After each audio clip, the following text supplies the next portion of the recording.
এই চিতা নামটা তোমরা আজীবন মনে রেখো।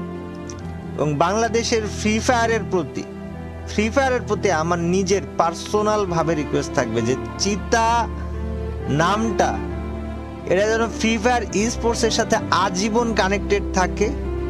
ফ্রি ফায়ার নিজে যেন চিতা এই নামটাকে আলাদাভাবে রিকগনাইজেশন দেয়। আর যদি ফ্রি ফায়ার না দিতে পারে, এটা ফ্রি ফায়ারের জন্য ব্যর্থতা, এটা স্পোর্টস এর জন্য ব্যর্থতা, এটা আমাদের জন্য ব্যর্থতা হবে।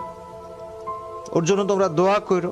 মাত্র 20 বছর বয়সে ভাইটা আমাদের চলে গেছে, ওর আম্মার উপর দেখি যাচ্ছে, এটা হয়তো ওর আম্মাই জানে, আর কেউ বলতে পারবে না।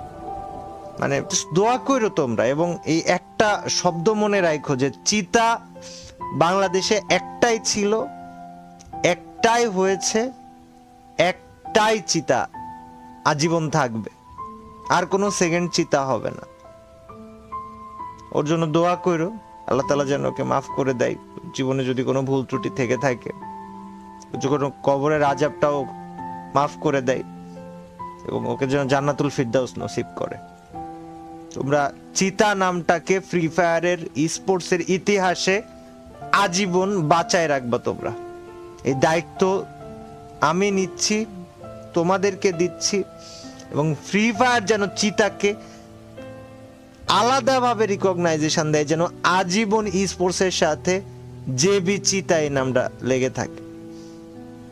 আল্লাহ হাফেজ সবাই।